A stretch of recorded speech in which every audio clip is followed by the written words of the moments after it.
Good morning student, मैं सत्यम कुमार श्रीवास्तव सत्यम chemistry classes YouTube channel में आपका स्वागत करता हूं। जैसा कि आप लोगों को पता है, इंग्लिश मीडियम वाले बच्चों की हमने आपको लास्ट क्लास में हमने बताया था कॉलिगेटिव प्रॉपर्टीज ऑफ सॉल्यूशन में सेकंड कॉलिगेटिव प्रॉपर्टीज क्या बताया था? Elevation of boiling point. अब इससे आगे हम लोग पढ़ेंगे तीसरे कॉलिगेटिव प्रॉपर्टीज पर आएंगे और जो कि है आपका डिप्रेशन ऑफ फ्रीजिंग पॉइंट।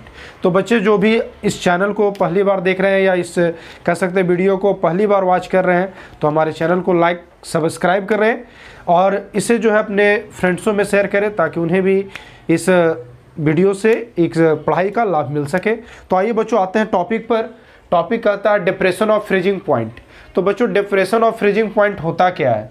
तो देखो बच्चों, फ्रीजिंग पॉइंट का मतलब क्या होता है? जैसे आप लोग अक्सर सुने होंगे फ्रीजिंग पॉइंट जो होता है, फ्रीजिंग पॉइंट का मतलब क्या होता है बच्चों? तो जमना, जिसको हम लोग हिंदी में क्या कहते हैं? जमना। जैसे कोई भी सबस्टांस किसी टेम्परेचर पे, जिस टेम्परेचर पे जमता है, या कह सकते हैं कि कोई भी लिक्विड सबस्टांस क्या हो जाता है? चेंज हो जाता है सॉलिड सबस्टांस में। जिस टेम्परेचर पे उसको उस टेम्परेचर को, उस सबस्टांस का हम क्या कहते हैं? फ्रीजिंग पॉइंट कहते हैं। जैसे वाटर कैसे जमता है बच्चों? तो 0 डिग्री सेल्सियस पे वाटर क्या होता है? फ्रीज हो जाता है और किस में चेंज हो जाता है? सॉलिड सबस्टांस में चेंज हो जाता है। तो यहाँ पर हम कह सकते हैं कि वाटर का फ्रीजिंग पॉइंट क्या हो गया? 0 डिग्री सेल्सियस। तो बच्चों अब आते हैं टॉपिक पर, डिप्रेशन ऑफ फ्रीजिंग पॉइंट। यहाँ फ्रीजिंग पॉइंट नहीं, डिप्रेशन ऑफ फ्रीजिंग पॉइंट है। इसका मतलब क्या होता है बच्चों कि अगर हम किसी भी, इसको हम समझने के लिए कि यहाँ पर एग्जांपल ले लेते हैं। आप डिफिनेशन भी पढ़ और डिफिनेशन भी हम पढ़ रहे हैं। क्या है definition? When a non volatile solute, है ना, is added to the solvent. एक नॉन वोलेटाइल सॉल्यूट है जिसको हम सॉल्वेंट में ऐड करने जा रहे हैं। तो देखो बच्चों, हम यहाँ पर एक बीकर लिए हैं और बीकर में एक सॉल्वेंट, मान लो सपोज वाटर ही ले लो, यूनिवर्सल सॉल्वेंट है ना। वाटर ले लिया एज ए सॉल्वेंट यहाँ पर, और एक और बीकर रखे हैं बच्चों। इस बीकर में हमने क्या किया है? वाटर रखा है और इसमें कोई जो भी सॉल्यूट हो, आपको जो इसमें सॉल्यूट डिजॉल्विंग हो उसको आप डिजॉल्व करा सकते हो। तो ये तो सॉल्वेंट है यहाँ पर बच्चों। हमने सपोज मान लीजिए इसमें शुगर ऐड कर दिया है। क्या ऐड कर दिया है?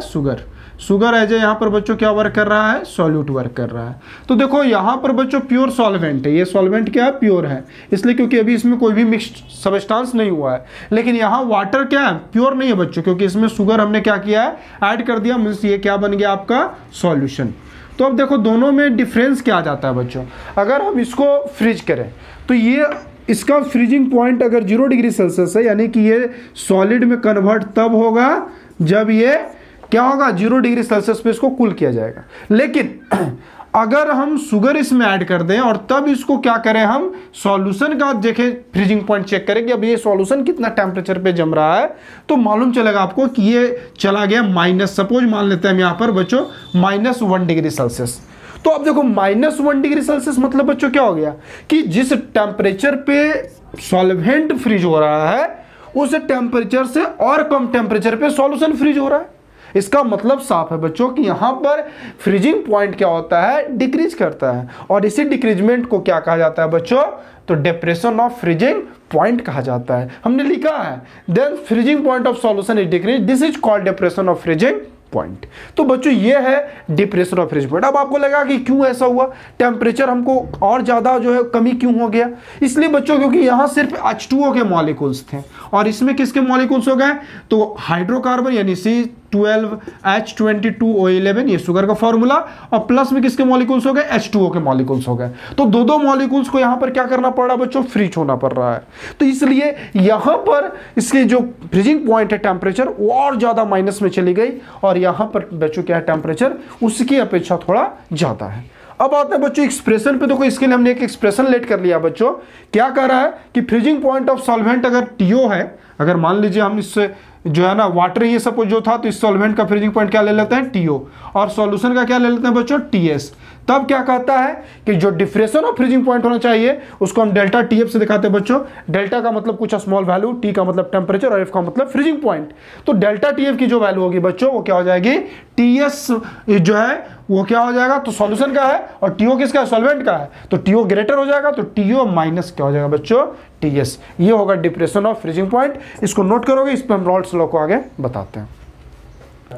तो देखो बच्चों, डिप्रेशन ऑफ फ्रीजिंग पॉइंट में जो सबसे अब इंपॉर्टेंट पार्ट है वो पढ़ाने जा रहे हैं, वो है रॉल्स लॉ। देखो बच्चों, रॉल्स लॉ आप सब में पढ़े, इससे पहले आप पढ़े एलिवेशन ऑफ बॉइलिंग पॉइंट में भी, उससे पहले आप पढ़े लोअरिंग ऑफ वेपर प्रेशर में भी, है ना। तो अब देखो यहाँ पर बच्चों हम जानेंगे Rawls law for depression of freezing point. तो इसमें जो सबसे पहला लॉ कहता है बच्चों की the depression of freezing point of solution is directly proportional to the molar concentration of solution. यानी कि रॉल्स ने पहले लॉ में यह स्पष्ट कर दिया है कि किसी भी सॉल्यूशन का डिप्रेशन ऑफ फ्रीजिंग पॉइंट, जितना भी उसके फ्रीजिंग पॉइंट में कमी आता है, वो किसके डायरेक्टली प्रोपोर्शनल होता है, तो मोलर कंसंट्रेशन यानी कि मोलालिटी के डायरेक्टली प्रोपोर्शनल होता है। तो बच्चों अगर डिप्रेशन ऑफ फ्रीजिंग पॉइंट ले ले तो डेल्टा टीएफ होता है सॉल्यूशन का, मोलर कंसंट्रेशन यानी मोलालिटी को हम सी से कंसंट्रेशन और एम से क्या लेते हैं, मोलालिटी।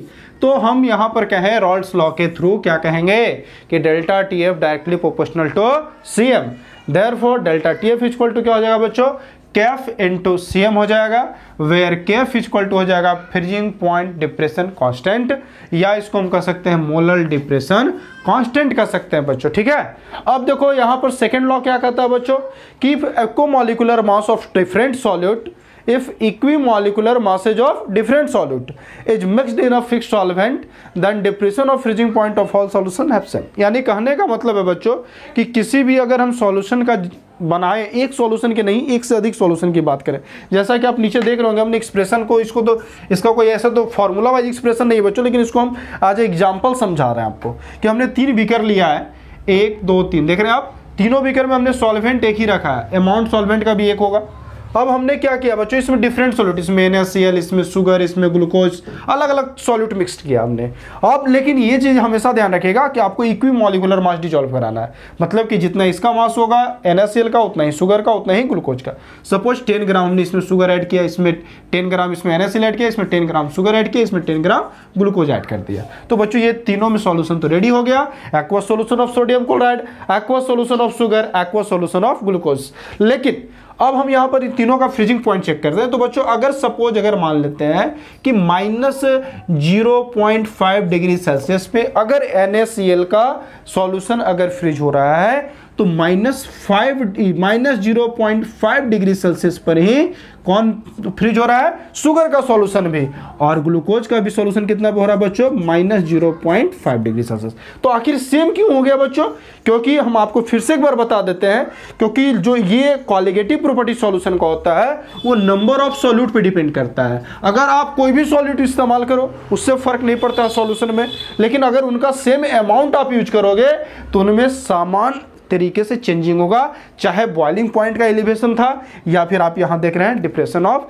Freezing point. तो इसको बच्चों नोट करेंगे, फिर इसके बाद जो है हम आपको इस पर आगे बताते हैं टॉपिक को। तो देखो बच्चों अब जानेंगे हम लोग इस डिप्रेशन ऑफ फ्रीजिंग पॉइंट पे रॉल्स लॉ के बात करता है find the molar mass of solute bye depression of freezing point. तो देखो बच्चों अगर हमें डिप्रेशन ऑफ फ्रीजिंग पॉइंट से एक्सप्रेशन देता है कि आप मोलर मास ऑफ सॉल्यूट निकाल कर दिखाइए, तो कैसे निकालोगे, तो देखो इसके लिए हमने एक फॉर्मूला जनरेट किया है। तो सबसे पहले एक्सप्रेशन में आते हैं। देखो कहता है from Raoult's law, Raoult's law के फर्स्ट लॉ से आपने क्या पढ़ा था, delta TF equal to Kf into CM. और यहाँ पर बच्चों सीएम क्या है, तो एक मोलर कंसंट्रेशन है। इस मोलर कंसंट्रेशन को बच्चों आप एक और तरीके से कह सकते हो मोलालिटी, जो कि हमने इससे बहुत पहले लेक्चर में, फर्स्ट ही सेकंड लेक्चर में जो है हमने डाला है। वैसे सारा प्लेलिस्ट है बच्चों, उस पर देख लीजिएगा प्लेलिस्ट में जाकर वीडियो। तो मोलालिटी का हमने एक फॉर्मूला बताया बच्चों कि आज we know that molality equal to होता है A × 1000 बाई W × B, जब B ग्राम में हो। अगर यही B की वैल्यू kg में होगी बच्चों तो यहाँ से 1000 हटा देंगे, ओके।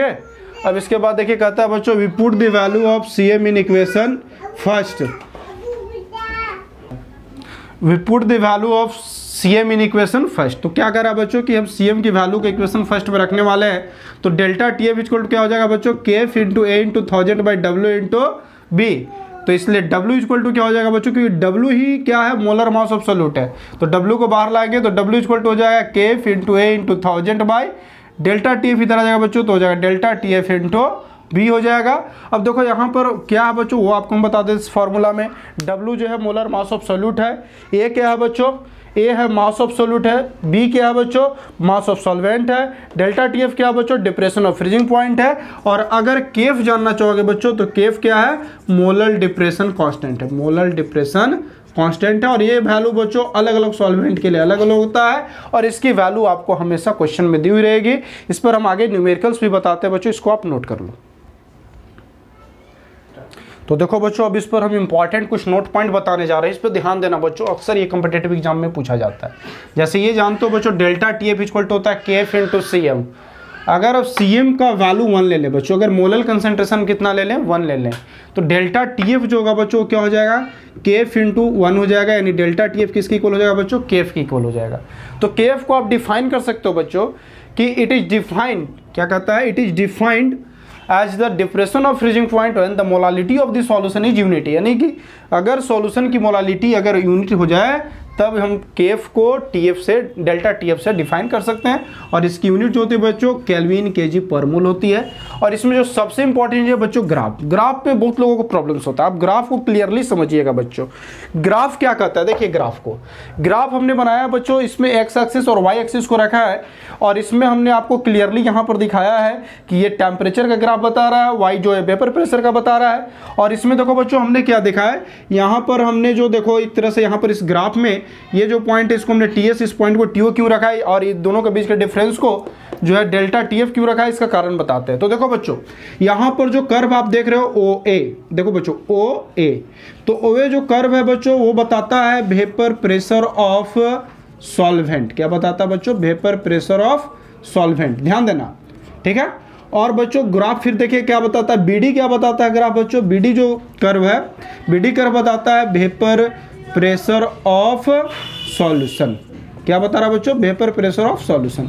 तो अब देखो बच्चों ये जो वेपर प्रेशर है वो सॉल्यूशन में कम जो है कर सकते हैं, क्या हो रहा है, प्रोड्यूस हो रहा है, यानी वेपर प्रेशर का ग्राफ सॉल्यूशन का नीचे है, लेकिन वो जो कहा जाता है सॉल्वेंट जो है बच्चों उसका क्या है, तो वेपर प्रेशर का जो है कह सकते हैं कर्व ऊपर जा रहा है, यानी कि वेपर प्रेशर सॉल्वेंट का सॉल्यूशन से ज़्यादा होता है। और ये हमेशा वो जो होता है बच्चों, हमेशा याद रखना है कि वेपर प्रेशर सॉल्यूशन का जो होता है सॉल्वेंट के अपेक्षा कम होता है, यानी सॉल्वेंट में ज़्यादा वेपर क्रिएट होता है, सॉल्यूशन में एक फिक्स टेम्परेचर पर कम होता है। तो अब देखो बच्चों यहाँ से हमने क्या किया है, एक पॉइंट आप देखना, ये जो लिक्विड सॉल्वेंट है बच्चों और जो हमारा जो कह सकते हैं कि ये जो सॉलिड सॉल्यूट जो मिलाएंगे इसमें किसमें, लिक्विड में, तो इन दोनों के लिए देखो सॉल्यूशन और सॉल्वेंट इन दोनों का कटान बिंदु देखो बच्चों यहाँ पर O है, ये कटान बिंदु, यानी कहने का मतलब है कि एक सॉलिड सॉल्वेंट और लिक्विड सॉलिड सॉल्यूट और लिक्विड सॉल्वेंट दोनों का जो कर्व होता है, जैसे इसका कर्व जो है बच्चों ऐसे बढ़ेगा, तो ये और ये कर्व दोनों किस पे कट रहे हैं बच्चों, एक O पॉइंट पे कट रहे हैं। और ये O पॉइंट किसका बता रहा है बच्चों, ये फ्रीजिंग पॉइंट ऑफ किसका बता रहा है, सॉल्वेंट का बता रहा है। लेकिन बच्चों जो सॉल्यूट मिक्स किए हैं तब जो है टेम्परेचर क्या बता रहा है बच्चों, B बता रहा है। और ये किसको बता रहा है, TS, यानी किसको बता रहा है बच्चों, सॉल्यूट जब ऐड किए तो क्या बन गया, सॉल्यूशन। B जो पॉइंट है ये सॉल्यूट एडेड के पॉइंट पर बता रहा है, तो ये क्या बच्चों हो गया, TS सॉल्यूशन का टेम्परेचर ऑफ, ये टेम्परेचर सॉल्यूशन का हो गया, टेम्परेचर सॉल्वेंट का हो गया। तो बच्चों आप देख रहे हो कि हमेशा यहाँ पर आपको देखने को मिल रहा है कि TO is greater than TS, यानी कि टेम्परेचर जो सॉल्वेंट का है वो TS से क्या ज़्यादा है। इसका मतलब साफ है बच्चों कि जो सॉल्वेंट है वो ज़्यादा टेम्परेचर पे फ्रीज होता है और जो सॉल्यूशन है वो कम टेम्परेचर पे फ्रीज होता है। तो बच्चों इसको आप नोट कर लो। तो देखो बच्चों डिप्रेशन ऑफ फ्रीजिंग पॉइंट पे सारे लॉ और फार्मूला बताने के बाद आपको हम एक न्यूमेरिकल बताने जा रहे हैं जो काफ़ी इंपॉर्टेंट न्यूमेरिकल है बच्चों। ये NCERT न्यूमेरिकल कंटेन करता है, बाकी आप कोई भी बुक से साइड बुक से बना सकते हो न्यूमेरिकल्स, और जो भी प्रॉब्लम्स होगा कमेंट बॉक्स में डाल सकते हो। तो देखो पहला क्वेश्चन क्या कह रहा है बच्चों कि इफ़ 9 ग्राम ऑफ ग्लूकोज है ना is dissolve in 220 gram of water, calculate the freezing point of solution. यानी कहता है कि अगर 9 ग्राम ग्लूकोज को बच्चों किस में डिजॉल्व कराया जा रहा है, तो 220 ग्राम यानी 220 ग्राम ऑफ वाटर में अगर डिजॉल्व कराया जाता है तो आपको बताना है कि जो सॉल्यूशन रेडी होगा उसका फ्रीजिंग पॉइंट कितना होना चाहिए। इसमें बच्चों एक चीज देख रहे हैं, KF for 1000 gram of water 1.86। ये हमेशा बच्चों हर एक सॉल्वेंट के लिए KF की वैल्यू अलग अलग होगी, हमने ये पहले भी बताया आपको। ऐसा इसलिए बच्चों क्योंकि ये मोलर डिप्रेशन कांस्टेंट है, तो हर एक सॉल्वेंट का ये कोई जरूरी नहीं है कि वो एक ही टेम्परेचर पे क्या हो जाओ तो उसका फ्रीजिंग पॉइंट डिप्रेस्ड हो जाए। बात समझ रहे बच्चों? तो इसलिए सबका अलग अलग होता है और क्वेश्चन में हमेशा दिया रहेगा KF की वैल्यू क्योंकि ये कांस्टेंट है। अब देखो बच्चों गिवन क्या कहता है बच्चों, हम सबसे पहले न्यूमेरिकल्स बनाएंगे तो गिवन लिखेंगे क्योंकि गिवन से 50% न्यूमेरिकल पहले ही सॉल्व हो जाएगा बच्चों। तो देखो कहता क्या, मास ऑफ ग्लूकोज 9 ग्राम, ठीक है, ये सॉल्यूट का मास है इसलिए इसको हम A ले लेंगे, ठीक है, इसको A लेट कर लेते हैं। मास ऑफ वाटर सॉल्वेंट की मास कितनी दी हुई है 220 ग्राम, इसको हम लोग क्या लेट कर लेते हैं, B. Molar mass of glucose, solute का आपको मोलर मास निकालना है बच्चों यहाँ पर डब्ल्यू, इसलिए क्योंकि आपको मोलर मास निकालने के लिए क्वेश्चन में दिया नहीं है, फ्रीजिंग पॉइंट दे रहा है सॉल्यूशन का निकालने के लिए, इसलिए पहले अब हमको क्वेश्चन सॉल्व करना है तो हमको मोलर मास चाहिए। तो ग्लूकोज का लिख लेंगे C6H12O6, इसको सॉल्व करेंगे बच्चों क्या आ जाएगा, तो इसको आ जाएगा 180 ग्राम। पता है ना कैसे निकालते हैं, कार्बन का 12 तो 6 कार्बन है तो 12 × 6 प्लस हाइड्रोजन का 1 तो 12 हाइड्रोजन एटम है तो 1 × 12, फिर ऑक्सीजन का 16 होता है 6 एटम है तो 16 × 6 180 ग्राम पर मोल। फिर इसके बाद मोलर डिप्रेशन कांस्टेंट केफ दिया हुआ बच्चों वाटर के लिए कितना 1.86, इसकी यूनिट होती है केल्विन केजी पर मोल। अब हम यहाँ पर आते हैं अकॉर्डिंग टू क्वेश्चन बच्चों, तो आपने पढ़ा है डिप्रेशन और फ्रीजिंग पॉइंट के लिए डेल्टा TF इक्वल टू क्या होता है बच्चों, KF × A × 1000/W × V। KF की वैल्यू कितनी है बच्चों 1.86 है ना, A की वैल्यू कितनी है 9 है ना बच्चों, B की वैल्यू 1000 हो गया, B की वैल्यू W की वैल्यू 180 और B की वैल्यू 220। इसको सॉल्व कर देंगे बच्चों 0.42 डिग्री सेल्सियस। ये बच्चों आया डेल्टा TF आया, यानी कि ये डिप्रेशन ऑफ फ्रीजिंग पॉइंट आया। आपको डिप्रेशन ऑफ फ्रीजिंग पॉइंट नहीं कैलकुलेट करना है, अगर वो करना रहता हम यहीं पर आंसर छोड़ देते बच्चों, लेकिन आपको बताना है calculate the freezing point of solution. आपको कमी को नहीं बताना, आपको पूरा सॉल्यूशन का बताना है कि कितना फ्रीजिंग पॉइंट वहां पर है। तो हम यहाँ पर सिंस देखो बच्चों लिखते हैं कि freezing point of solution, since क्या कहता है freezing point of pure water, सबसे पहले हम प्योर वाटर का हम लिखते हैं बच्चों फ्रीजिंग पॉइंट, तो 0 डिग्री सेल्सियस होता है। आप सबको पता है कि 0 डिग्री सेल्सियस पे क्या होता है बच्चों, तो वाटर फ्रीज होता है। लेकिन हम यहाँ पर हमें निकालना है सॉल्यूशन का, तो सॉल्यूशन का कैसे पता चलेगा बच्चों, तो हम क्या करेंगे, वाटर सॉल्वेंट है तो सॉल्वेंट में से फ्रीजिंग पॉइंट किसका माइनस कर देंगे, सॉल्यूशन का।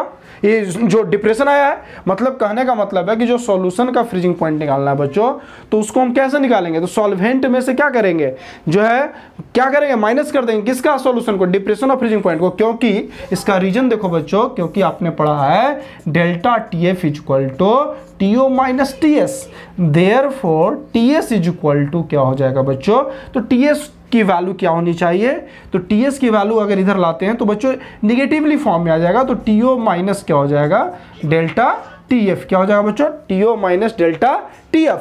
तो डेल्टा TF, अब देखो बच्चों डेल्टा TF यहाँ पर हमने किया है, तो डेल्टा TF घटाना होगा, यानी कि सॉल्वेंट के में से, तो 0 - 4.2 है ना, तो क्या हो जाएगा -0.42 डिग्री सेल्सियस। ये आ जाएगा किसका बच्चों, तो फ्रीजिंग पॉइंट ऑफ सॉल्यूशन। तो ऐसे नोट कर लेंगे बच्चों, और इस पे जो भी रिलेटेड क्वेश्चन होगा उसको आप सॉल्व कर लेंगे। और आप इसको जो है इस चैप्टर से रिलेटेड जो भी इससे पहले हमने और भी क्वालिटेटिव प्रॉपर्टीज पढ़ा है उसको भी आप ध्यान से पढ़ेंगे, क्योंकि ये क्वालिटेटिव प्रॉपर्टीज काफ़ी इंपॉर्टेंट होता है। तो आज के लिए बस इतना ही, थैंक यू।